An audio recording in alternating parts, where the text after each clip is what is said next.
everyone, in case you missed our introduction video, my name is Megan and this is my first video in a series I'm doing with my friend Kirsten called Books to Reality, where we are going to bring some of our favourite books to real life, and we're going to do this by creating some artworks, models and props. So to kick off the series, we're going to be reading A Court of Thorns and Roses by Sarah J Maas, which is one of our favourite books. So this is going to be a reread from us, and let's just jump into the video and see what we're going to create. So let's go.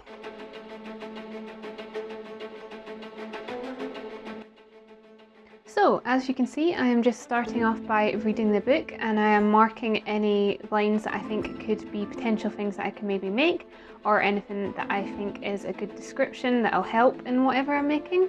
So that's what all the tabs in the book are for just now that you can see.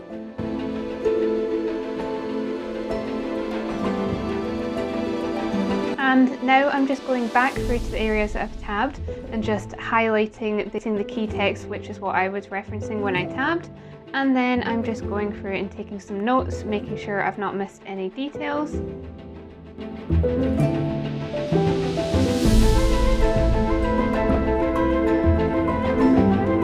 So having read the book, I'm a few hundred pages in now, and now I am just going to move on to doing some research.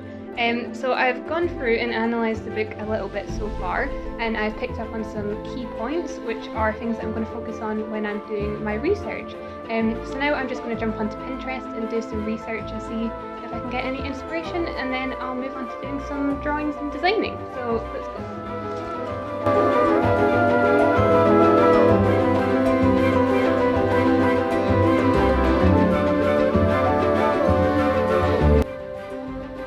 Here I have just printed off some of my research from Pinterest, and I'm just putting it into a sketchbook so that I just have it here, which is handy for when I'm doing my sketches. I just like having it all printed out personally, just because I find it easier to see it all in one physical place. So I thought I'd just jump in here and just tell you a little bit about my process just now. So as you've seen in the clips, I have been reading the book, and I have been making little notes and annotations as I go along. As you can kind of see, sorry if anyone gets offended on me drawing on my book, but this is not my original one, so this is okay for this one. And I've just been marking all the bits in the book that I think are something I could maybe make, but I have come to the conclusion that I think I'm going to focus on making Tamlin's manor, or the Spring Court manor. And so far in the book there's been a few descriptions of the manor. Mainly that it's a sprawling estate, that it's spring, and with spring a lot of colours sort of come to mind, a lot of flowers and that sort of thing, so I'm sort of picturing more gardens as I'm going along, but I've been putting together a little sketchbook of some of my ideas, which you can sort of see here. These are sort of mainly Georgian style buildings, which is just what I have been picturing, because there's no precise description as to what the manor actually specifically looks like. So I've been kind of taking my own liberty and sort of looking at these. I've been looking at some sort of French country houses as well as Georgian, and sort of combining them, because I'm looking for something with some nice gardens, and I think that the French manors tend to have a lot of really nice gardens, so I've been looking into that. Just been looking at some flower pictures, just trying to get some inspiration. Sorry if that's out of focus. So that's basically what I've been doing. Some other points that I can mention that have been mentioned in the book is that there are balconies and staircases, the grounds are surrounded by woods, and the building is veiled in roses and ivy, which are covering the building. So these are all sort of things that I'm going to have to keep in mind as I go forward and start to work on this. And now I'm just putting together a quick little mood board of my initial inspiration of how I'm picturing the manor to be. This is not my final mood board, it is just my initial thought. And now I'm just moving on to sketching some designs for my initial inspiration. These are just going to be quick thumbnail sketches.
I've done a couple of sketches so far as to how I am sort of picturing the manor to look like. Don't think you can see that, but just in some sketches. So for my process at the minute, usually if a client has given me a brief, I'll go through the brief and make sure I have got down all the key points. So that's why I'm going through the book to analyse everything that I've been reading so far, so I'm not missing any descriptions. I'm only a few hundred pages in so far, so I've still got the rest of the book to finish just to make sure I've not missed anything. But so the next step for me is just doing these sketches and coming up with a design. Then I'll do some colour swatches, texture swatches, that type of thing. And then I will narrow down my design and start to properly design it before I start to make it. So I thought I would quickly just talk you through my sketches so far and what I've sort of done. Bear in mind these are very rough sketches, so they're not detailed very much and it's very scratchy, horrible lines. So I will do nicer drawings than these, but this is just to try and get an initial idea. So sort of my first idea was thinking about doing a sort of Georgian style house. So I've had a look, but then as I mentioned before, I was sort of looking at French designs as well, which is where I found the design for these little top window areas, which I cannot remember the proper name for right now. So I've been looking at that, and so the design really at the minute is looking sort of a mixture between Georgian style and French farmhouse, I would call it. So here's my design for the building at this point. So basically we've got the grand front door, some big nice windows in the centre. We've just got some Georgian style windows going on the sides here. Then in the book there's a lot of references to balconies. So here I've done a balcony on top of what's like a little sort of extension thing, which could be the study, which is what I'm thinking, which could have some nice windows. Alternatively, I was also thinking that I could maybe add a little conservatory onto the side here, which is sort of what this design is, with a little balcony area and steps coming down into the gardens.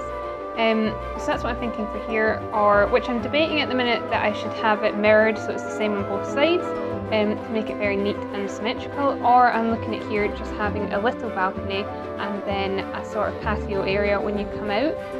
This is sort of what Farah's room would be, because I know she has a balcony on her room. So that's what I'm looking at. I've also added some chimneys because I think this just looks really nice. Here's just some rough ideas of windows and doors, which I don't really like any of them at the minute, so I will need to work on that a bit more. But it's all part of the process. So I've also done a sketch of a little fountain, because I think it could be quite cool that when you come down into the gardens there could be like a little fountain or a little pond. So I'm going to have a look online and see if I can get any miniature foliage that would look quite good with the model. But first of all I need to properly design it and work out the scale before I know what scale of foliage I'll need to order. So yeah, so just some quick sketches, sort of above views, trying different layouts. It's all sort of just trial and error at this point until I can find a design that I like.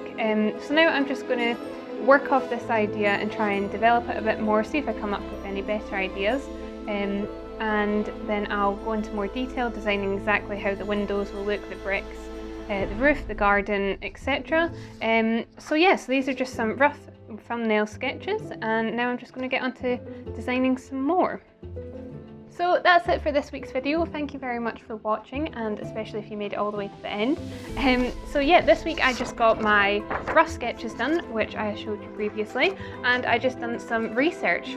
So for next week's video I am going to be continuing my research, just making sure I'm not missing anything out, and then I will be going on to the proper designing stages of the model, which should be more exciting. So stay tuned if you want to see my progress with the model and where I end up next week. But before my video comes out next Sunday again, Kirsten will be posting a video this week, so stay tuned for her video, which I'm sure will be brilliant. So thanks again for watching, and I will see you next time. Bye!